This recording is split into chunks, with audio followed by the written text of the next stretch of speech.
All right, let's jump right into Exodus 22. Now, I know what you might be thinking. Another list of old dusty laws, right? Well, scratch that. Think of this chapter more like the original script for a movie about building a society from scratch. It's all here: justice, drama, and this deep desire to create a community built on fairness and compassion. Let's see how they did. So, here's our roadmap. We're going to cover making it right, what happens with careless consequences, how they built a system based on trust, where they drew some serious moral lines, how they defended the defenseless, which is a huge one, and finally, what their ultimate calling of honor and holiness was all about. Let's get into it. Okay, so first up, making it right. This is all about restitution. We're talking about real, on-the-ground problems that every single community has to figure out. And we're starting with a big one: theft. What do you do when someone takes what's yours? How do you actually make things right again?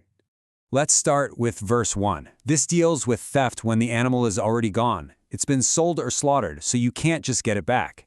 So for the visual, picture this. A thief is leading away a farmer's single prized ox. I mean, that ox is everything to him. It's his tractor, his livelihood. The law says the thief has to bring back 5 oxen. Imagine the thief's face when he realizes he has to return a whole herd. Now for a sheep, it's 4 sheep for 1. Still a huge deal, but the ox was the engine of the farm. So you can see the logic, right? The punishment fits the economic damage caused. Now this next part is fascinating because it's all about context. Let's look at verses 2 and 3, which both deal with a break-in. So verse 2, a thief breaks in at night. Picture it. You're jolted awake, it's pitch black, you hear someone in your house. It's pure chaos and fear. If you defend your family and the intruder is killed, the law says you're not guilty. But then verse 3 flips the script. The sun is up. Now imagine the same scene, but it's broad daylight. You can see the thief, you can tell he's not an immediate lethal threat. In that situation, lethal force isn't justified. Justice demands restitution, not a life. The difference is literally night and day. All right, on to verse 4. This is the caught red-handed rule. For your mental picture, see a guy trying to sneak off, but he's not very good at it.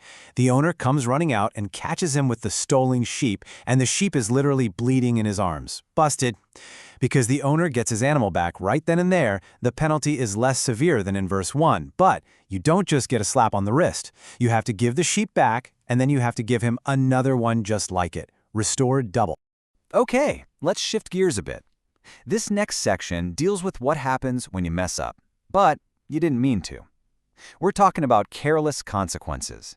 Because, justice isn't just about intentional crimes. It's also about being a good neighbor and taking responsibility when your negligence causes damage. Verse 5 gives us this perfect picture. A farmer carelessly lets his animal get loose. So imagine a donkey just wandering out of an unlatched gate. Where does it go? Straight into the neighbor's prize-winning vineyard, of course. You can just see the neighbor, hands on his hips, watching this donkey happily munching on his best grapes. The law here is brilliant. The negligent owner has to pay him back. But not just with anything. He has to pay him back from the very best of his own field. It's a powerful lesson in making sure your restitution truly matches what was lost. And then there's verse 6. This one's about fire. Picture this. Someone's got a little campfire going. It seems harmless, but a gust of wind comes up, a single spark flies into a dry field, and whoosh! Suddenly, a wall of fire is racing across the neighbor's land, burning up stacks of grain that took months to grow. The rule is crystal clear. If you started that fire, you are responsible for replacing every single thing it destroyed. It's a stark reminder that even our smallest actions can have huge unintended consequences. All right, next up, we're talking about the trust system. I mean, think about it. Trust is like the invisible wiring that makes a community work. And these laws? They're the rules for what happens when you're watching over someone else's stuff, making sure that trust is protected. So let's dive into verses 7 through 9. Imagine a man is going on a long trip. He gives his neighbor a bag of silver to keep safe, but while he's gone, it gets stolen. What happens? Well, if they catch the actual thief, that thief has to pay back double. Simple enough. But what if no thief is found? What if it just disappears? That's verse 8. Now picture the neighbor, the guy who was supposed to be watching the silver, having to go before the judges. They're going to investigate and figure out if he was the one who took it. And then verse 9 just makes it a general rule. For any kind of dispute like this, it goes before the judges, and whoever they find guilty has to pay the other person back double. It's a system built for accountability. Now, verses 10 to 13 apply the same logic, but to animals. Let's imagine 3 quick scenes. Scene 1 from verse 11. An animal you're watching dies or disappears, and nobody saw what happened. To clear your name, you make a solemn oath before God that you weren't negligent. Your word is your bond. Scene 2, verse 12. But what if the animal was stolen from your care? Well, in that case, you're responsible. You have to replace the animal. And scene 3, verse 13. This one's pretty intense. A wild beast attacks the animal. To prove it wasn't your fault, you have to bring back the proof, the torn remains of the animal. It's grim, but it's undeniable evidence. And finally, borrowing, in verses 14 and 15. It's super practical. Verse 14. You borrow your neighbor's ox, and it gets injured or dies while you're using it, and the owner isn't there, well, you're responsible. You have to make it good. But then verse 15 gives us the key exception. If the owner was with the ox when it happened, you're off the hook. Why? Because the owner was there, supervising. He shared in the risk. It's just simple, common sense fairness. Okay, big shift here. We're moving from property to people. The law is about to zoom out from lost sheep and broken tools to protecting the very fabric of society, the relationships, the families, the spiritual core of the community. These are the laws that draw some serious moral lines in the sand. Verses 16 and 17 address a really sensitive social issue. If a man sleeps with a young woman who isn't engaged, he can't just walk away. Picture this scene. The young man has to go to her father and pay the traditional bride price. This is a formal, public offer of marriage, a way to restore her and her family's honor. But then, verse 17 gives the father the final say. If he refuses the marriage, maybe he doesn't trust this guy with his daughter, that's his right. But the man still has to pay the money because his actions had consequences and he's still held responsible for the harm done. Okay, the next 3 verses, 18, 19, and 20, are incredibly stark. They list 3 capital offenses. These were seen as actions that didn't just harm an individual, but poisoned the entire community and broke its covenant with God. Verse 18 forbids sorcery, verse 19 forbids bestiality, and verse 20 forbids sacrificing to any god other than the Lord. From the perspective of this new nation, these were seen as existential threats to their spiritual health and identity. And now we get to what I think is the real heart of this entire chapter. We've talked about property, we've talked about rules, but this next part, this is where the law shows its soul. It's about a passionate, powerful defense of the people who have no one else to defend them.